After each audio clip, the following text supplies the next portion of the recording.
ሰላም እንዴት ናችሁ? አሁን ይዤላችሁ የመጣሁትኝ ከሳይኮሎጂ ከቻፕተር 1 ፓርት 2 ነው። ፓርት 1 ከዚህ በፊት ሰርቼላችሁ ነበረ። ከዛ በመቀጠል አሁን ደግሞ ፓርት 2 እንሰራላችኋለሁ። ስለዚህ ፓርት 2 ሂስቶሪካል ሩት ኦፍ ሳይኮሎጂ ከሚለው እንጀምራለን። ስለዚህ ሂስቶሪካል ሩት ኦፍ ሳይኮሎጂ ማለት ሳይኮሎጂ ታሪካዊ አመጣጥ ወይም ለሳይኮሎጂ አስተዋጽኦ ያደረጉ ነገሮችን ነው ዛሬ የምናየው ማለት ነው። ስለዚህ ሂስቶሪካል ሩት ኦፍ ሳይኮሎጂ ስናወራ ሳይኮሎጂ ሃዝ ኢትስ ሩትስ ኢን ፊሎሶፊ ኤንድ ፊዚዮሎጂ ጋር ነው። ስለዚህ ሳይኮሎጂ ከየት ነው የመጣው? ከፊሎሶፊ እና ከፊዚዮሎጂ ከሚሉት ከሁለቶች ተውጣጦ የመጣ ነው። ወይም ሩቱ ወይም ታሪካዊ አመጣጡ ከሁለቶች የመጣ ነው ማለት ነው። ስለዚህ ከሁለቶች ከመጣ ፊሎሶፈሮች ምን አሉ፣ ከዛ ደግሞ ፊዚዮሎጂዎች ምን አሉ የሚለውን ደግሞ እናያለን። ስለዚህ ፊሎሶፈሮች had asked questions about human emotions, thoughts, and behaviors. They had tried to deduce answers to their questions by applying logic and common sense reasoning. Philosophers did not always make deduction successfully. ስለዚህ ፊሎሶፈሮች ምን ይላሉ? ወይም ፈላስፋዎቹ ምን ይላሉ? ፈላስፋዎች ስለ ሰው ልጅ ስሜት፣ አስተሳሰቦችና ባህሪ ጥያቄዎችን ሲያነሱ ቆይተዋል። ለጥያቄዎቻቸው መልስ ለመስጠት ምክንያታዊ አመክንዮ ወይም ሎጂክ እና የጋራ አስተሳሰቦችን ወይም ኮመን ሴንስ ሪዝኒንግ የሚባለውን በመጠቀም ለማረጋገጥ ይሞክሩ ነበር። ነገር ግን ፈላስፋዎቹ ሁልጊዜም አመክንዮዊ ድምዳሜ ላይ ሳይተሳካ ሁኔታ መድረስ አልቻሉም ነበር። ስለዚህ ይሄ ነው ፊሎሶፊዎች ሁሌም አስክ የሚያደርጉት ምንድነው? ስለ ሰው ልጅ ኢሞሽን ነው፣ ስለ ሰው ልጅ ታውት ነው፣ ስለ ሰው ልጅ ቢሄቪየር ነው አስክ የሚያደርጉት ማለት ነው። እነዚህ ሙሉዎች ምንድነው ጥያቄ ያነሳሉ። ስለዚህ ጥያቄዎቻቸው መልስ ለመስጠት ምክንያታዊ ወይም ሎጂክ እና ኮመን ሴንስ ሪዝኒንግ በመጠቀም ነው ማረጋገጥ የሚሞክሩት። ስለዚህ ነው ፈላስፋዎቹ ሁልጊዜም አመክንዮዊ ድምዳሜ ላይ የተሳካ ሁኔታ መድረስ ያልቻሉት ማለት ነው። ስለዚህ ምንድነው ያሉት? ፊሎሶፈርስ ዲድ ኖት ኦልዌይስ ሜክ ኤ ዲዳክሽን ሰክሰስፉሊ ነው ያሉት። ስለዚህ ፊሎሶፈሮች ከዚህ አንጻር ብለዋል ማለት ነው። ስለዚህ who contributed to the development of psychology፣ ስለዚህ ለሳይኮሎጂ እድገት ኮንትሪቢዩት ያደረጉ እነማን ናቸው የሚሉት አንደኛ ሂፖክራተስ፣ ሁለተኛ ፕላቶ፣ ሶስተኛ አርስቶትል፣ አራተኛ ሬን ዲክራተስ ይባላል፣ አምስተኛ ጆን ሎክ ይባላሉ። ስለዚህ እነዚህ ፈላስፋዎች ለሳይኮሎጂ ዲቨሎፕመንት አስተዋጽኦ አድርገዋል ማለት ነው። ስለዚህ ሂፖክራተስ ምንድነው ያለው? ሂፖክራተስ ማለት ስለ ኢሞሽን ነው ወይም በዲ ሂውመር ይለዋል። ስለዚህ ትኩረቱ ምንድን ነበር? በስሜቶች ወይም ኢሞሽን ላይ ነበር ትኩረቱ ወይም ኢሞሽን ይለዋል። ስለዚህ የሰው ባህሪ የሚወስኑት በአካላችን ውስጥ ያሉ ፈሳሾች ወይም በዲ ሂውመርስ ናቸው የሚል ጽንሰ ሀሳብ አቅርቧል። ስለዚህ ሂፖክራተስ ምንድነው? ስለ ኢሞሽን ነው ወይም በዲ ሂውመርስ በአካላችን ውስጥ የሚገኙ ፈሳሾች ስለነሱ ነው አጠቃላይ የሚያጠናው ማለት። ስለዚህ ትኩረቱ በአጠቃላይ ምንድነው? በስሜቶች ላይ ነው ማለት ነው። ስለዚህ ኢሞሽን ይለዋል እሱ ማለት ነው። ስለዚህ የሰው ልጅ ባህሪ የሚወስኑት በአካላችን ውስጥ ያሉ ፈሳሾች ወይም በዲ ሂውመርስ ናቸው የሚል ጽንሰ ሀሳብ አቅርቧል ሂፖክራተስ። ሁለተኛ ፕሉቶ ምንድነው ያለው? ኢንተለጀንስ ኢዝ ኢንቦርን ኤንድ ኢንሄሪትድ ነው ያለው። ስለዚህ ምንድነው ያለው? ትኩረቱ የት ላይ ነበር? በብልህነት ላይ ነበር፣ ኢንተለጀንስ ማለት ነው። ስለዚህ ኢንተለጀንስ እውቀት በተፈጥሮ የተወረሰ ኢንቦርን ወይም ኢንሄሪትድ ናቸው ብሎ ያምን ነበር። ስለዚህ ኢንተለጀንስ የኢንተለጀንስ እውቀት በተፈጥሮ የተወሰነ ወይም በተፈጥሮ የተወሰኑ ወይም ደግሞ የተወረሱ ናቸው ማለት ነው። ስለዚህ ኢንተለጀንስ ኢዝ ኢንቦርን ብሎ ያምናል። ኢንተለጀንስ ኢዝ ኢንሄሪትድ፣ ስለዚህ በተፈጥሮ የተገኘ ነው ኢንተለጀንስ ነው ያምናል ማለት ነው ፕላቶ። ቀጣይ ሶስተኛ ማን ነው? አርስቶትል። ቲንኪንግ ኢዝ ሄርት፣ ከሄርት ነው የመጣው ነው ያለው። ስለዚህ አርስቶትል ምንድን ያለው? ትኩረቱ በማሰብ ወይም ቲንኪንግ ሂደት ላይ ነበረ። ስለዚህ ቲንኪንግ ነው ያለው። ስለዚህ አርስቶትል ትኩረት የሚያደርገው ቲንኪንግ ላይ ነው ወይም በማሰብ ላይ ነበረ። ስለዚህ የማሰብና የስሜቶች መቀመጫ ልብ ነው ብሎ ያምናል። ስለዚህ ቲንኪንግ ኢዝ ሄርት፣ ስለዚህ የማሰብና የስሜቶች መቀመጫ ምንድነው? ልብ ነው ብሎ ያምናል። ማን? አርስቶትል ማለት ነው። ቀጣይ ሬን ዲስካርት ይባላል። ሬን ዲስካርት ምንድን ያለው? ማይንድ ኤንድ በዲ፣ ስለዚህ ትኩረቱ በአእምሮና በአካል መካከል ባለው ግንኙነት ላይ ነበረ ይሄኛው ደግሞ ማለት ነው። ስለዚህ ማይንድና በዲ መካከል ያለውን ግንኙነት ነው የሚያጠና ደግሞ ይሄኛው። ስለዚህ አእምሮና አካል ሁለት የተለያዩ ነገሮች ናቸው የሚለውን ሀሳብ ነው የሚያራምድ ደግሞ ይሄኛው። ስለዚህ አእምሮም አካልም የተለያዩ ነገሮች ናቸው። ስለዚህ በመካከላቸው ያለውን ግንኙነት ደግሞ ያጠናል ማለት ነው። ስለዚህ ሬን ዲስካርት ስለ ማይንድና በዲ ግንኙነት የሚያጠና ሲሆን ማይንድና በዲ የተለያዩ ነገሮች ናቸው ብሎም ያምናል ማለት ነው። ቀጣዩ ምነው ጆን ሎክ ይባላል። ይሄ የእንግሊዝ ፊሎዞፈር ነው። ታቡላ ራሳ የሚል አስተሳሰብ አለው። የምንድነው ያለው ደግሞ መማር ትኩረቱን የት ላይ ነበር ያደረገው? መማር ላይ ነው የኛው ማለት ነው። ትኩረቱ መማር ላይ ነበር። ስለዚህ ሰው ሲወለድ ከአእምሮ ባዶ ወረቀት ወይም ታቡላ ራሳ ማለት ባዶ ወረቀት ማለት ሰው ሲወለድ ምንድነው አእምሮ ባዶ ወረቀት ነው ብሎ ያምናል። ስለዚህ ይህም ማለት እውቀትና ልማዶች ሁሉ የሚገኙት ከአካባቢ ጋር በመገናኘትና በመማር ነው የሚለው በቃ። ስለዚህ ኖሌጅ የሚገኘው በምንድን ነው? ከአካባቢው ጋር በመገናኘትና በመማር ብቻ ነው ብሎ ያምናል። ስለዚህ ታቡላ ራሳ የሰው ልጅ ምንድነው ንጹህ ወረቀት ነው ብሎ ያምናል። ማን? ጆን ሎክ ማለት ነው። ስለዚህ እነዚህ አምስቶቹ ምንድናቸው? ለሳይኮሎጂ ዲቨሎፕመንት ትልቅ አስተዋጽኦ ያደርጉ ናቸው ማለት ነው። በቀጣይ የምናለው ምንድነው? የምናየው ኢምፔሪስትና ኔቲቪዝም ይባሉ አሉ። ስለዚህ ፍልስፍና አስተሳሰቦቹ የሰውን እውቀትና ባህሪን አመጣጥ በተመለከተ ሁለት ዋና ዋና የፍልስፍና ቡድኖች ነበሩ። አንደኛው ምንድነው? ኢምፔሪሲስት ወይም ተጨባጭነት የሚለው ማለት ነው። ስለዚህ ተጨባጭነትን የሚያራምዱ ሰዎች አሉ። ስለዚህ ኢምፔሪሲስት ምንድነው? ኤ ግሩፕ ኦፍ ፊሎሶፈርስ who believed a pursuit of truth through observation and experience ነው የሚለው። ስለዚህ እውቀት የሚገኘው ምንድነው? በመመልከትና በልምድ ነው ያለው። ስለዚህ እነዚህ ፈላስፋዎች ቡድን እውነትን መፈለግ የሚቻለው በመመልከት ወይም ኦብዘርቬሽን እና ልምድ በመውሰድ ወይም ኤክስፒሪየንስ ብቻ ነው ብሎ ያምናሉ። ስለዚህ እውቀት የሚገኘው በመመልከትና በልምድ ወይም በኦብዘርቬሽን እና በኤክስፒሪየንስ ብቻ ነው ብሎ ያምናሉ። እነማን? ኢምፔሪሲስቶች ማለት ነው። ስለዚህ ቀጣዩ ማን ነው? ኔቲቪዝም ወይም ተፈጥሮ አራማጆች ይባላሉ። እነዚህ ኔቲቪዝም የሚባለው ማለት ነው። ስለዚህ ኔቲቪዝም ይላል a group of philosophers who believe that knowledge is inborn and inherited ነው ያለው። እነዚህ የፈላስፋ ቡድን እውቀት በተፈጥሮ የተሰጠን ወይም ኢንቦርን ወይም ደግሞ የተወረሰ ኢንሄሪትድ ነው ብለው ያምኑ ነበር እነዚህ ደግሞ። ስለዚህ እውቀት በተፈጥሮ የተገኘ ነው ብለው የሚያምኑ እነማን ናቸው? ኔቲቪዝም ይባላሉ። ስለዚህ አንዳንድ መሰረታዊ እውቀቶችና ችሎታዎች ከመወለዳችን በፊት በአእምሯችን ውስጥ ይገኛሉ ብለውም ያምናሉ። ማን? ኔቲቪዝም። እነዚህም ብለው የሚያምኑ ኔቲቪዝም ተብሎ ይጠራሉ ማለት ነው። ስለዚህ physiologists were especially influential in providing a new understanding of the brain and the nervous system and the way in which these structures affect the behavior። ስለዚህ ትልቅ አስተዋጽኦ አድርጓል ፊዚዮሎጂስቶች ለማን? ለሳይኮሎጂ ትልቅ የሆነ አስተዋጽኦ አድርጓል። በምን በኩል? a new understanding of brain and nervous system። ስለዚህ in which the way this structure affect the behavior። ስለዚህ ስለ ብሬን እና ስለ አጠቃላይ ነርቭ ስርዓቶች እና የነዚህ አካላዊ ስትራክቸር ወይም ቅርጽ ስለ በባህሪያችን ላይ ምን ያክል ተጽዕኖ እንደሚያመጡ አዲስ የሆነ ምልከታን አድርገዋል ማለት ነው። ምንነማን? ፊዚዮሎጂስትስ የሚባሉት ማለት ነው። ስለዚህ ትልቁ አስተዋጽኦ ነው ማለት ነው። it was the union between questions asked by the philosophers and the careful scientific experimentation of physiologists that leads to the field of study we call psychology ተባለ ማለት ነው። ስለዚህ ሳይኮሎጂ ማለት የማንና የማን ጥምረት ውጤት ነው? የፊዚዮሎጂ እና የፊሎዞፊ ጥምረት ውጤት ነው ማለት ነው። ስለዚህ በፊሎዞፈሮች የተጠየቀውን ጥያቄ እና በሳይንቲፊክ ኤክስፐሪመንት ተሰርቶበት ፊዚዮሎጂስት የሰሩትን ስራ አጠቃላይ አንድ በማድረግ ምን ተገኘ? ሳይኮሎጂ የሚባል እንትን ተገኘ ብለው ያምናሉ ማለት ነው። ስለዚህ ይሄን ይመስላል ማለት ነው። ምንድነው ቀደምት የሳይኮሎጂ ትምህርት ቤቶች ወይም ኢርሊ ስኩል ኦፍ ሳይኮሎጂ የምንላቸው ሳይኮሎጂ እንደ ሳይንስ በተመሰረተበት ዘመን የነበሩ 5 ዋና ዋና የአስተሳሰብ ትምህርት ቤቶች አሉ ወይም ስኩል ኦፍ ታውት የምንላቸው ማለት ነው። ከነዚህ ውስጥ አንደኛው ምንድነው ስትራክቸራሊዝም ነው። ቀጣዩ ፋንክሽናሊዝም፣ ሳይኮ አናላይሲስ፣ ቢሄቪየሪዝም እና ጌስታልት ሳይኮሎጂ በመባል ይታወቃሉ። እነዚህ አጠቃላይ እነዚህ 5ቶቹ ስኩል ኦፍ ታውት ተብለው ይጠራሉ ወይም ትምህርት ቤቶች የአስተሳሰብ ትምህርት ቤቶች ተብለው ይጠራሉ ማለት ነው።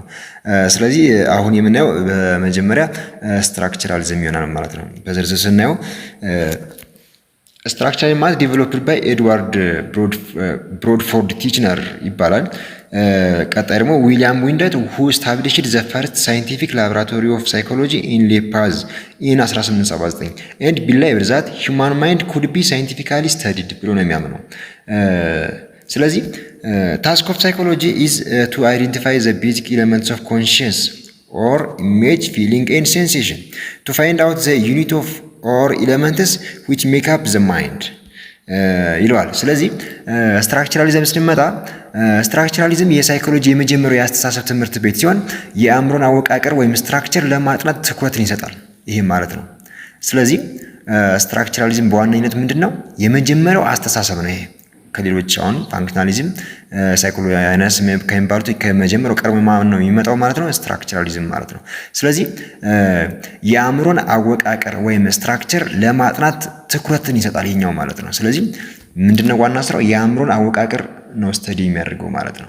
ስለዚህ ከነዚህ ውስጥ መስራቾች እነማን ናቸው? አንደኛ ኤድዋርድ ብሮድፎርድ ቲችነር ይባላል ማለት ነው። ስለዚህ የዚህን አቅጣጫ ጽንሰ ሐሳብ በይፋ ያዳበረና ስሙን የሰጠ ሰው ነው። ስለዚህ ይህ ጽንሰ ሐሳብ ምን ይባል ወይም ደግሞ ስትራክቸራሊዝም ይባል ብሎ ስም የሰጠው ማን ይባላል? ኤድዋርድ ብሮድፎርድ ቲችነር ተብሎ ይጠራል ማለት ነው።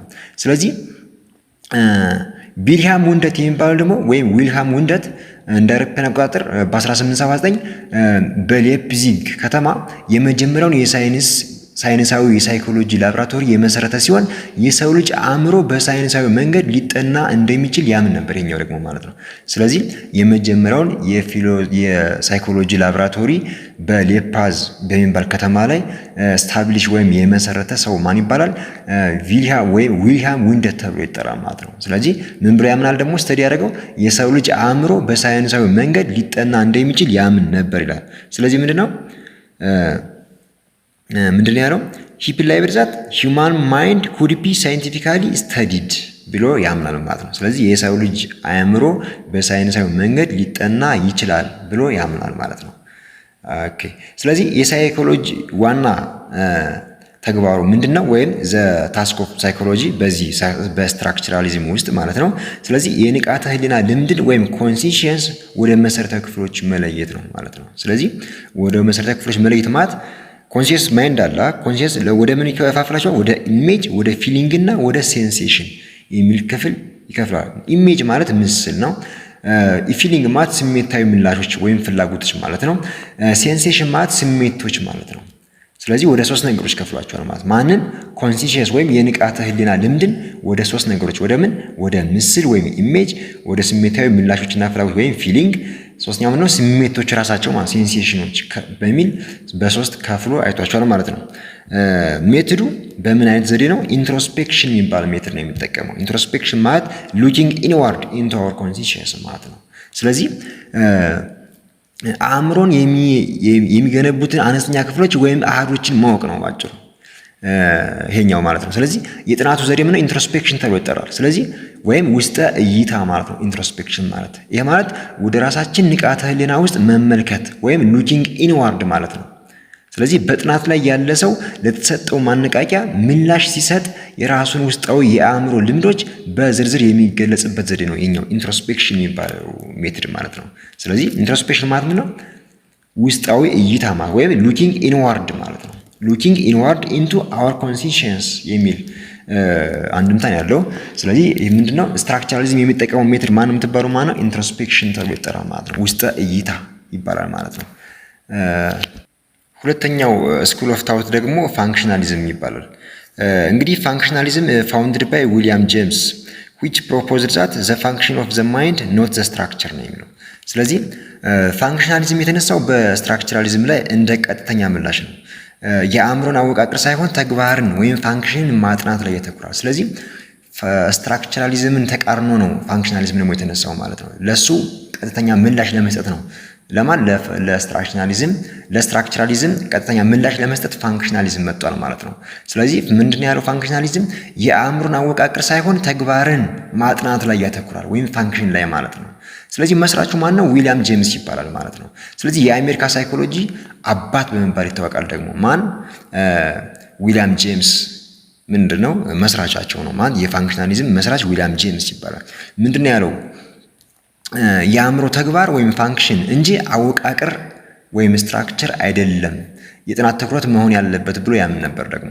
ስለዚህ ዘ ፋንክሽን ኦፍ ብሬን፣ ስለዚህ የአእምሮ ተግባር እንጂ አወቃቀር አይደለም የኛ ጥናት ወይም የጥናት ትኩረት መሆን ያለበት ብሎ ያምን ነበር ማለት ነው። ማን? ዊሊያም ጄምስ ወይም የፋንክሽናሊዝም ፋውንደር ማለት ነው። ስለዚህ ታስክ ኦፍ ሳይኮሎጂ አኮርዲንግ ቱ ፋንክሽናሊዝም ከፋንክሽናሊዝም አንጻር የሳይኮሎጂ ታስክ ምንድን ነው ቢባል አንደኛ ኢዝ ቱ ኢንቨስቲጌት ዘ ፋንክሽን ኦር ፐርፐዝ ኦፍ ኮንሲሽየስ ራዘር ዛን ኢትስ ስትራክቸር። ሁለተኛ ሳይኮሎጂካል ፕሮሰስስ አር አዳፕቲቭ they allow humans to survive and to adapt successfully to their surroundings ነው የሚለው።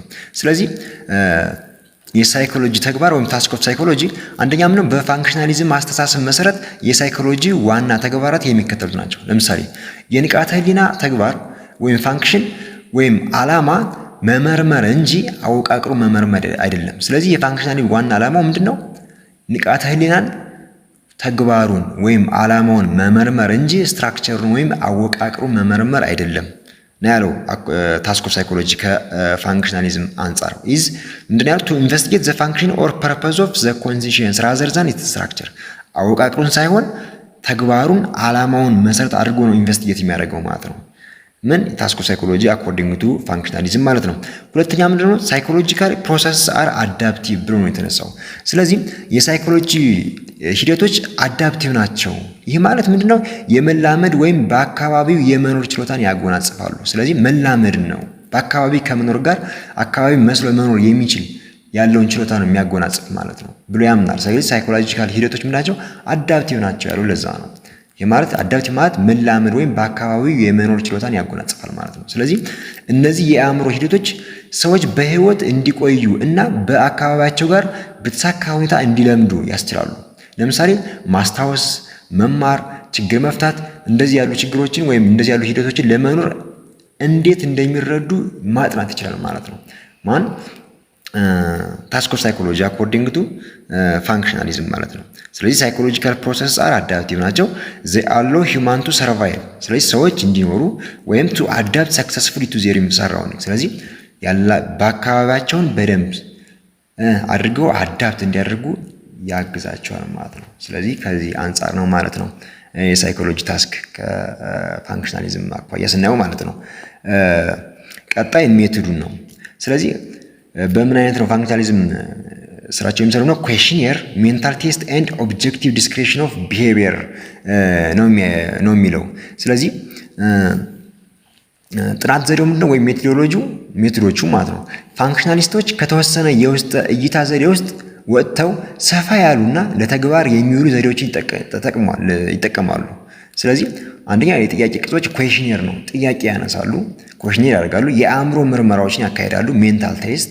ከዛ ደግሞ የባህሪ ተጨባጭ መገለጫዎች ለምሳሌ ኦብጀክቲቭ ዲስክሪፕሽን ኦፍ ቢሄቪየር የሚለውን ነገር ያካሂዳል ማለት ነው። ስለዚህ ፋንክሽናሊዝም ለቀጣይ የሳይኮሎጂ አቅጣጫዎች በተለይም ለባህሪያዊነት ወይም ቢሄቪየሪዝም እና ተግባራዊ ሳይኮሎጂ አፕላይድ ሳይኮሎጂ ትልቅ መሰረት ጥሏል ማለት ነው።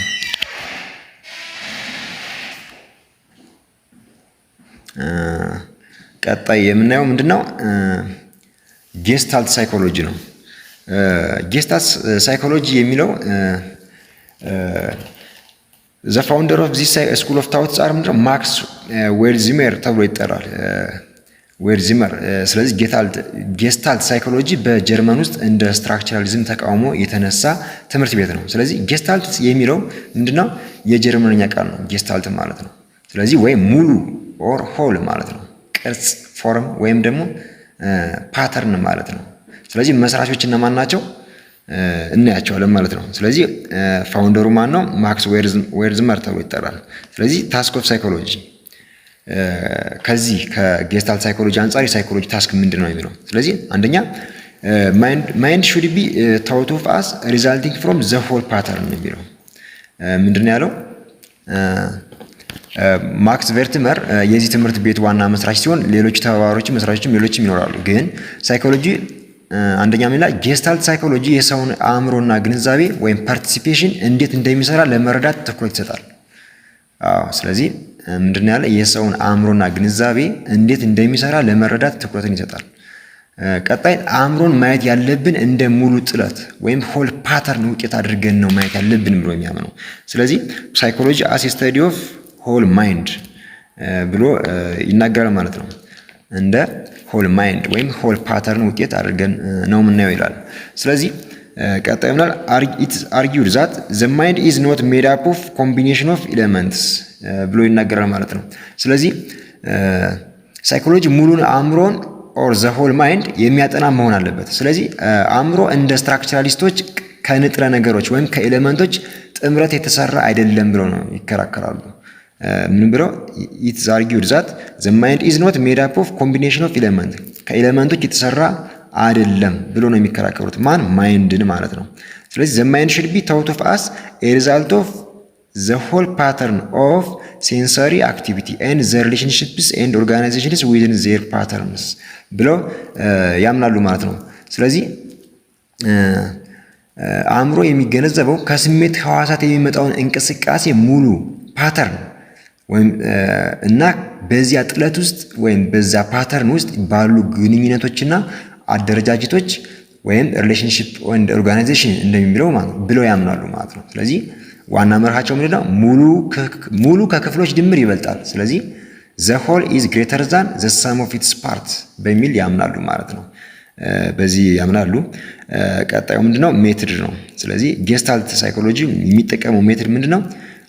አር ኔቭ ኢንትሮስፔክሽን ኤንድ ኤክስፐሪመንቴሽን ብሎ ነው በዚህ ጥናት ዘዴ ይጠቀማል። ይሄ ማለት ምንድነው? ንጹህ ወይም የተፈጥሮ ውስጥ እይታ ተብሎ ይጠራል። ኔቭ ኢንትሮስፔክሽን ነው። ቅድም ያየነው ኢንትሮስፔክሽን ብቻ ነበር። አሁን ደግሞ ኔቭ ኢንትሮስፔክሽን ብሎ ይጠቀማል። ስለዚህ ወይም ነው የተፈጥሮ ውስጥ እይታ ይባላል። የምንድነው ሜትዱ? ተሳታፊዎቹ ልማዶቻቸውን ሳይበታተኑ እንደ ስትራክቸራሊዝም ማለት ነው በራሳቸው መንገድ እንደ ሙሉ እንዲገልጹ የሚፈቅድ ዘዴ ነው። ስለዚህ በራሳቸው መንገድ እንደ ሙሉ የሚገለጽ ዘዴ ነው የሚጠቀሙት ማለት ነው። ስለዚህ የሚጠቀሙት ሜትድ ነው ኔቭ ኢንትሮስፔክሽን ተብሎ ይጠራል ማለት ነው። በዚህ ያክል ነው እንግዲህ ጌስታልት የሚጠቀሙት ማለት ነው። ስለዚህ ቀጣይም የማሳያችሁ ደግሞ ቢሄቪየሪዝም የሚለውን ስኩል ኦፍ ሳይኮሎጂ ነው። ቢሄቪየሪዝም ዘ ፋውንደር ጆን ዋትሰን ተብሎ ይጠራል። ይሄ የመጀመሪያ መስራቹ ነው የቢሄቪየሪዝም ማለት ነው። ስለዚህ ከዚህ አንጻር ታስክ ኦፍ ሳይኮሎጂን እናያለን። ስለዚህ ታስክ ኦፍ ሳይኮሎጂ ምን ብሎ እንትላል? ቢሄቪየሪስትስ ቪው ሳይኮሎጂ አስ ኤ ስተዲ ኦፍ ኦብዘርቬብል ኤንድ ሜዠሬብል ቢሄቪየርስ ብሎ የሚናገረው። ስለዚህ ምንድነው? ስሪ ኢምፖርታንት ካራክተሪስቲክስ ኮንዲሽን ሪስፖንስ ለርንድ ራዘር ዛን አንለርንድ ቢሄቪየርስ ኤንድ ፎከስ ኦን አኒማል ቢሄቪየርስ ነው የሚለው። ስለዚህ ምንድነው? ቢሄቪየሪዝም ማለት ባህሪያዊነት ማለት ነው። ስለዚህ ባህሪያዊነት ወይም ቢሄቪየሪዝም ምንድነው? በጆን ቢ ዋትሰን የተመሰረተ ሲሆን ይህን አቅጣጫ በይፋ የመሰረተው ሰው ነው ይህ ሰውዬ እንግዲህ ማለት ነው። ዋትሰን ሳይኮሎጂ ተጨባጭ ሳይንስ ለመሆን ከፈለገ ትኩረቱ ከማይታየው አእምሮ ወደ ሊታይ የሚችለው ባህሪ መዞር አለበት ብሎ ነው የሚከራከረው ማለት ነው።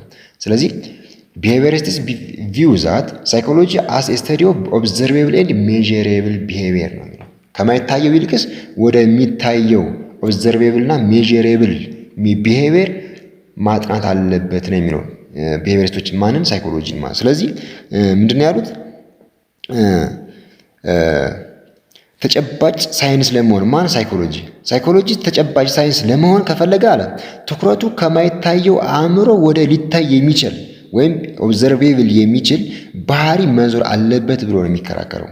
ማን? ዋትሰን ማለት ነው። ይሄ ነው የሱ ምልከታ እንግዲህ። ስለዚህ የሳይኮሎጂ ተግባሩ ወይም ታስክ ኦፍ ሳይኮሎጂ አንደኛው ምንድነው? የባህሪያዊነት አራማጆች ሳይኮሎጂን በሚከተለው መንገድ ነው የሚመለከቱት ማለት ነው። አንደኛ ምንድነው? የሚታዩ እና የሚለኩ ባህሪዎች ወይም ኦብዘርቬብል እና ሜዠሬብል ቢሄቪየርስ ነው የሚለው። ስለዚህ የሚታዩና የሚለኩ ባህሪዎች ናቸው የሚለው ጥናት የሚያደርገው እሱኛው ነው። ስለዚህ ባህሪ የሚፈጠረው በውጫዊ ማንቂያዎች እና በምላሽ ወይም ሪስፖንስ ሰንሰለት አማካኝነት ነው ብሎ የሚያምነው ደግሞ። ስለዚህ በዚህኛው ይከተላል ማለት ነው።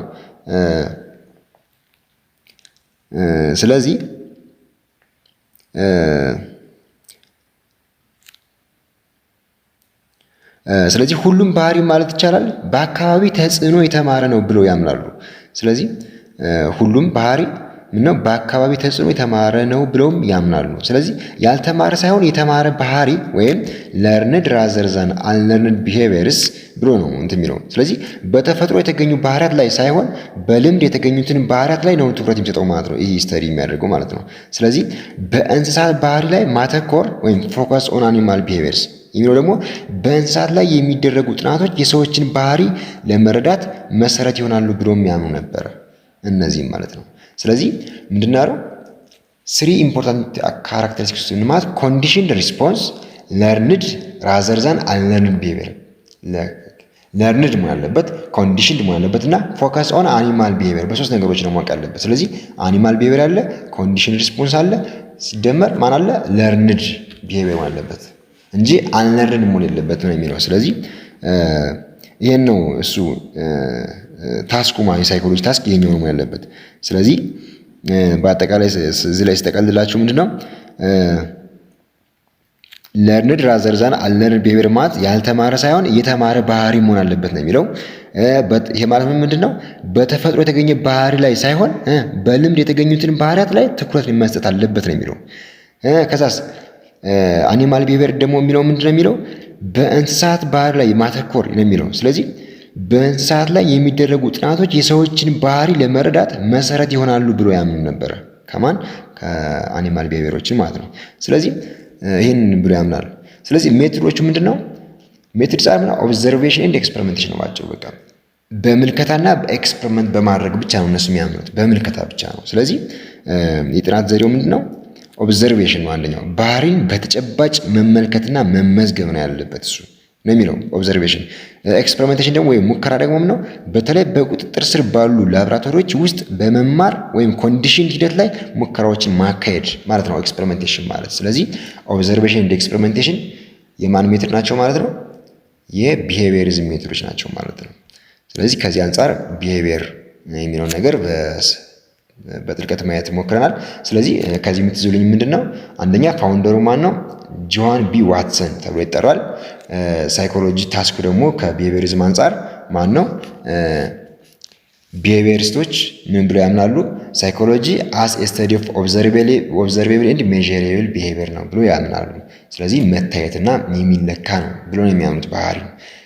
ስለዚህ ከዛ ደግሞ ሶስት ኢምፖርታንት ካራክተሪስቲክስ እንዳሉት ኮንዲሽን ሪስፖንስ፣ ለርንድ ቢሄቪየር እና አኒማል ቢሄቪየር የሚለውን ነገር እንድትይዙልኝ እፈልጋለሁ ማለት ነው። ከዛ ሜቶዱን ነው የምታዩት። የቢሄቪየሪዝም ሜቶድ ምንድነው? ኦብዘርቬሽን ኤንድ ኤክስፐሪመንቴሽን በሚለው ነው ማለት ነው። ወደ ቀጣዩ ስንሄድ ሳይኮ አናላይሲስ በሚለው እንሄዳለን። ሳይኮ አናላይሲስ ማለት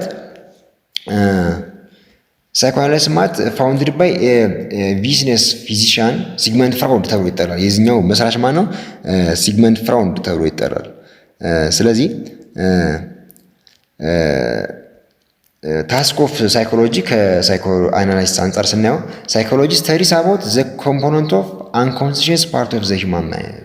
ስለዚህ ሄደውና አንኮንሺየስ ማይንድ ነው ትኩረት የሚያደርገው ማለት ነው። ስለዚህ ሳይኮ አናላይሲስ በሲግመንድ ፍራውድ የተመሰረተ ሲሆን የሰውን ባህሪ ለመረዳት ትኩረቱን ወደ ንቃተ ህሊና የሌለው አእምሮ ወይም አንኮንሺየስ ማይንድ ማለት ነው ያዞር ነው። ይሄ አቅጣጫውን ያዞር ወደዛ ነው። ስለዚህ አንኮንሺየስ ማይንድ ፎከስ የሚያደርገው ማለት ነው። ስለዚህ መስራቹ በአጠቃላይ ሲግመንድ ፍራውድ ተብሎ ይጠራል ማለት ነው። ስለዚህ እንግዲህ ሲግመንድ ፍራውድ ማለት ሐኪም ነው፣ የኦስትሪያ ተወላጅ ሐኪም ነው። ስለዚህ የዘመናዊ ስነ አእምሮ ሕክምና ወይም ሳይኮቴራፒ መስራችም ተደርጎ ይወሰድ ነበር ከዚህ በፊት ማለት ነው። ስለዚህ ከዚህ አንጻር አሁን ወደ ዋናው ኮርሳችን ስንገባ ታስክ ኦፍ ሳይኮሎጂ ከሳይኮ አናላይሲስ አንጻር ስናየው ታስክ ኦፍ ሳይኮሎጂ የመጀመሪያው ምንድነው? ሳይኮሎጂ ስተዲስ አባውት ዘ ኮምፖነንት ኦፍ አንኮንሺየስ ፓርት ኦፍ ዘ ሂውማን ማይንድ የሚለው ነው ማለት ነው። ስለዚህ ከዚህ አንጻር በፍሮይድ እይታ የሳይኮሎጂ ዋና ተግባርና ትኩረቱ ምንድነው? ሳይኮሎጂ የሰውን አእምሮ ንቃተ ህሊና የሌለውን ክፍሎችን ማጥናት አለበት ነው የሚለው። ስለዚህ ሳይኮሎጂ ስተዲ የሚያደርገው ማን ነው? ክፍሎቹን አንኮንሺየስ የሰው ልጅ አንኮንሺየስ ፓርቱን ኮምፖነንቶችን ነው ማጥናት ያለበት ብሎ ነው የሚያምን ማን? ሳይኮሎጂን ማለት ነው። ስለዚህ የሰው ልጅ ንቃተ ህሊና የሌለውን ክፍሎችን ማጥናት አለበት ነው የሚለው የመጀመሪያው። ቀጣዩ ደግሞ ምንድነው የሚለው? the unconscious which is the subject matter of psychoanalysis is contains hidden wishes, ፓሽን፣ ጉልቲ ሴክሬትስ፣ አንስፒኬብል ያርኒንግስ ኤንድ ኮንፍሊክት ቢትዊን ዲዛይር ኤንድ ዲዩቲ የሚለውን ነው ሁለተኛ የሚያስቀምጠው ማለት ነው። ስለዚህ ንቃተ ህሊና የሌለው አእምሮ የሳይኮ አናላይሲስ ዋና የጥናት ርዕሰ ጉዳይ ሲሆን በውስጡም የተደበቁ ምኞቶችን ወይም ሂድን ዊሽስ፣ ፍላጎቶችን ፓሽንስ፣ የጥፋተኝነት ስሜትን የያዙ ሚስጥሮችን ወይም ደግሞ ጊልቲ ሴክሬትስ እና የማይነገሩ ናፍቆቶችን ወይም አንስፔኬብል ያርኒንግስ እና በፍላጎትና በግዴታ መካከል ያለ ግጭትን ወይም ኮንፍሊክት ቢትዊን ዲዛይር ኤንድ ዲዩቲ የሚሉትን ይዟል ማለት ነው። ስለዚህ የአእምሮ ምሳሌው ይህን ይመስላል ማለት ነው። ስለዚህ አጠቃላይ ታስክ ኦፍ ሳይኮሎጂ ከሳይኮ አናላይሲስ አንጻር ይህን ይመስላል ማለት ነው። ምንድነው አንኮንሲየስ ምንድነው? ሳብጀክት ማተር የሚያደርገው የት ላይ ነው? ሳይኮአናላይሲስ which is contains hidden wishes, passions, guilty secrets, unspeakable yearnings and conflict between desire and duty የሚሉትን ታስክ ይገልጻል ማለት ነው። ማን? ሳይኮ አናላይሲስ ማለት ነው። ስለዚህ የተደበቁ ምኞቶችን፣ ፍላጎቶችን ወይም ፓሽንስ የጥፋተኝነት ስሜትን የያዙ ሚስጥሮችን ወይም ጊልቲ ሴክሬትስ፣ የማይነገሩ ናፍቆቶችን አንስፒኬብል ያርኒንግስ የሚባሉትን ማለት ነው እና በፍላጎትና በግዴታ መካከል ያለ ግጭትን ወይም ኮንፍሊክት ቢትዊን ዲዛይር ኤንድ ዲዩቲ የሚሉትን ይዟል ማለት ነው። ማን? ሳይኮ አናላይሲስ ማለት ነው። ስለዚህ ታስክ ኦፍ ሳይኮሎጂ አኮርዲንግ ቱ ሳይኮ አናላይሲስ ተባሉ እነዚህ መግለጽ አለባቸው ማለት ነው። በቀጣይ ሜትዱን እናያለን። ሜትድስ የሚጠቀመው ሜትድ ምንድነው? ፍሪ አሶሲዬሽን፣ ድሪም ኢንተርፕሪቴሽን፣ አናላይሲስ ኦፍ ስሊፕ ኦፍ ታንግ፣ ጆክስ ኤንድ ትራንስፈረንስ የሚለው ነገር በደንብ ይዟል ማለት ነው። ስለዚህ ይህን የሚጠቀመው ሜትድ ምንድነው? ፍሪ አሶሲዬሽን ነው። ድሪም ኢንተርፕሪቴሽን እና አናላይሲስ ኦፍ ስሊፕ ኦፍ ታንግ ኤንድ ጆክስ ኤንድ ትራንስፈረንስ የሚለው ነገር በደንብ ይጠቀማል። ይሄ ዘዴው ነው ማለት ነው። ስለዚህ ምን ብሎ ያምናል ደግሞ? ዋና እዚህ ላይ ምንድነው? ዘ ማይንድ ኢዝ ላይክ አን አይስበርግ ኢን ዛት ኦንሊ ኤ ስሞል ፓርት ኦፍ ኢትስ ሳብስታንስ ኢዝ ቪዚብል ነው ያለው። ስለምን ያለው ፍሮይድ የአእምሮን አወቃቀር ከበረዶ ግግር ወይም አይስበርግ ጋር ያመሳስለዋል። ልክ እንደ በረዶ ግግር ትንሽ ክፍሉ ብቻ ወይም ንቃተ ህሊናው ማለት ነው የሚታይ ሲሆን አብዛኛውና ትልቁ ክፍሉ ወይም ንቃተ ህሊና የሌለው ክፍል ማለት ወይም አንኮንሲየስ ማይንድ የሚባለው ግን ከውሃው ወለል በታች ተደብቋል ይላል። ይህ የተደበቀው ክፍል የሰውን ባህሪ በእጅጉ ይወስናል ነው የሚለው። ስለዚህ ዘ ማይንድ ኢዝ ላይክ አን አይስበርግ ነው ያለው። ምን ያለ? እንደ በረዶ ግግር ነው የሚመስለው። ስለዚህ ኢን ዛት ኦንሊ ኤ ስሞል ፓርት ኦፍ ኢትስ ሳብስታንስ ኢዝ ቪዚብል ነው ያለው። የሚታየው ማን ነው? ስሞል ፓርት ወይም ኮንሲየስ ማይንድ ነው የሚታየው ነው ያለው። የማይታየው ማን ነው? ሎንግ ወይም ትልቁ ፓርት ነው የሚታየው ማለት ነው። ስለዚህ አብዛኛውና ትልቁ ክፍሉ ንቃተ ህሊና የሌለው ማለት ነው። አንኮንሲየስ ማይንዱ ግን ከውሃ ወለሉ በታች ተደብቆ የማይታይ ይሆናል ነው የሚለው። ስለዚህ ስሞል ፓርት ኦፍ ሳብስታንስ ኢዝ ቪዚብል ያለው ማን ነው? ኮንሲየስ ማይንድ ነው ወይም ይህ ይታያል ማለት ነው። የማይታየው ማን ነው? አንኮንሲየስ ፓርቱ ነው ወይም ንቃተ ህሊና የሌለው የሚባለው በአማርኛ ማለት ነው። ይህ ደግሞ ከተደብቋል ማለት ነው። ስለዚህ ይህ የተደብቀው ክፍል ደግሞ ምን ብሎ ይናገራል? ይህ የተደብቀው ክፍል የሰውን ባህሪ በእጅጉ ይወስናል። ማን ነው? አንኮንሲየስ ማይንድ። ስለዚህ ሳይኮ አናላይሲስ በጣም ፎከስ የሚያደርገው ማን ላይ ነው? ኢንቪዚብል ፓርቱ ላይ የትኛው? አንኮንሲየስ ማይንድ በሚለው ላይ ነው ፎከስ እያደረገ ያለው ማለት። ስለዚህ የተደበቀው ክፍል የሰውን ባህሪ በእጅጉ የሚወስን ማን ነው? አንኮንሲየስ ማይንድ ነው ብሎ ይናገራል ማለት ነው። እንግዲህ በዛሬው ይዤላችሁ የመጣሁት ይሄኛውን ነው። እንግዲህ በሰፊው የተረዳችሁት ይመስለኛል። አስተያየት ወይም ኮሜንት ካለ ጻፉልኝ ኮሜንት ላይ። በተጨማሪ ያው እንግዲህ ይህን ይመስል ነበረ ይዤላችሁ የመጣሁት። አመሰግናለሁ።